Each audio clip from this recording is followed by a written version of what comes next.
Vivo V29 is one of the nicest looking mid-range phones that currently retails at €499 in the EU, but prices may differ in other regions. I have this Himalayan blue color option, and the glass backplate of it sports 15 million micro-sized magnetic particles that look really nice. The device looks and feels premium, and I might even say a little bit luxurious, as Vivo really put some work into designing this backplate. Also, the build quality is excellent and I like the feeling in the hand.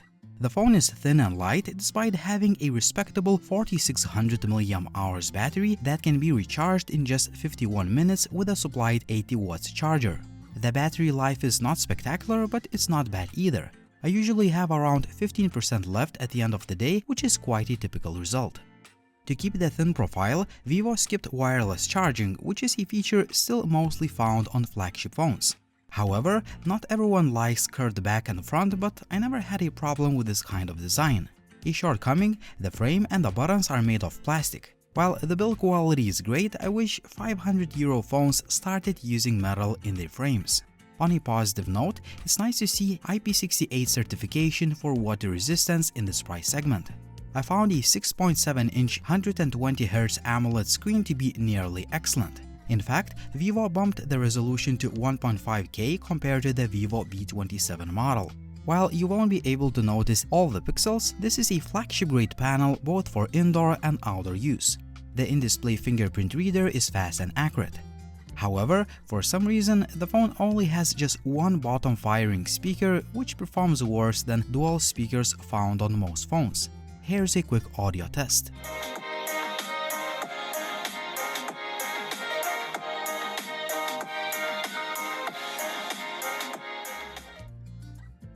Anker is very kind to be sponsoring my channel, but this is a brand that I've trusted for years, and I purchased a lot of their products myself, so I can personally recommend their products for top-notch quality and great prices.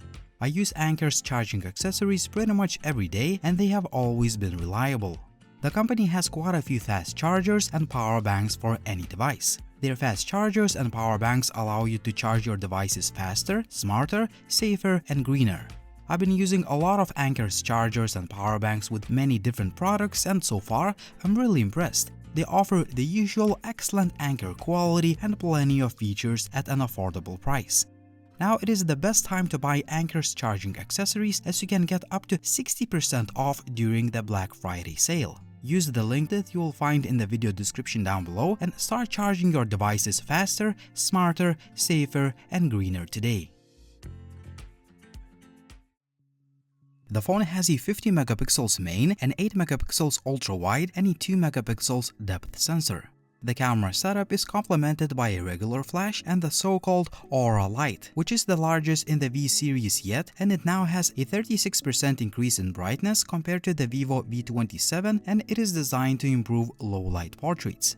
In practice, low-light portraits look really nice. The Aura light automatically adjusts the brightness, and it works in tandem with software to provide bright and clean-looking images with a nice blurry background.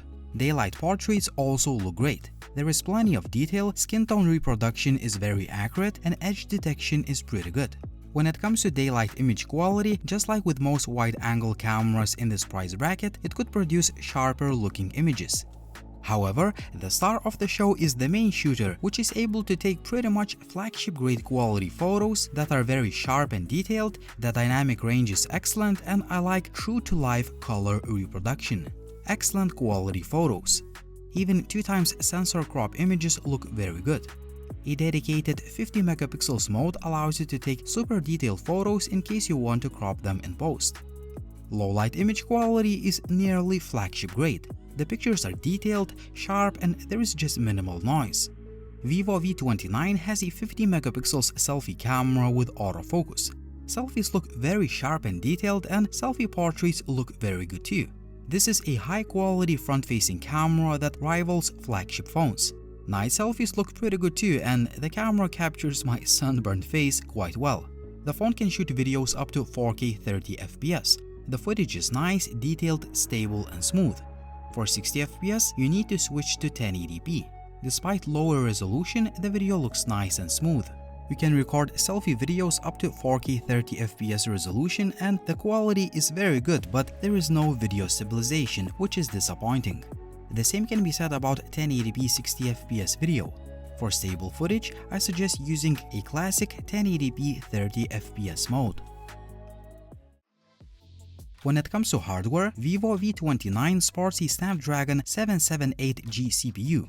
My phone has 8GB of RAM and 256GB of non-expandable storage. As far as day-to-day performance goes, the device performs really well. It is fast and responsive, and overall, the FunTouch OS 13, which is based on Android 13, feels like a well-optimized user interface. There are quite a few customization options that I don't really use, but it's always good to have the freedom to tweak the phone in a variety of ways. For me, speed and smoothness are the most important aspects, and I can assure you that this phone fulfills these requirements. The gaming performance is pretty good. While you should expect to see some skipped frames in titles like Genshin Impact, but other games I played run absolutely fine. Overall, Vivo V29 is quite expensive if we look only at the mid-tier chipset. However, to justify a €500 price tag, it offers a really nice design, good build quality, IP68 certification for water and dust resistance, nearly excellent AMOLED display, great photo and video quality from the main camera, the standout aura light lets you take beautiful low-light portraits, the front-facing camera takes flagship-grade selfies, and the overall performance and battery life are very good. The only downsides are the lack of stabilization in the 4K selfie video mode, no wireless charging, and only a single bottom speaker. At the end of the day, Vivo V29 is not the only phone to look for in this price segment, but it offers an array of premium and somewhat flagship-grade features that for some users may justify the price, despite a few shortcomings. If you are one of those users, Vivo V29 is definitely a nice and feature-packed phone. What do you think about the Vivo V29? Would you buy this phone or would you choose another option? As always, like the video if you liked it, please subscribe to the channel if you haven't already, and as always, it was Linus, thank you for watching and see you soon.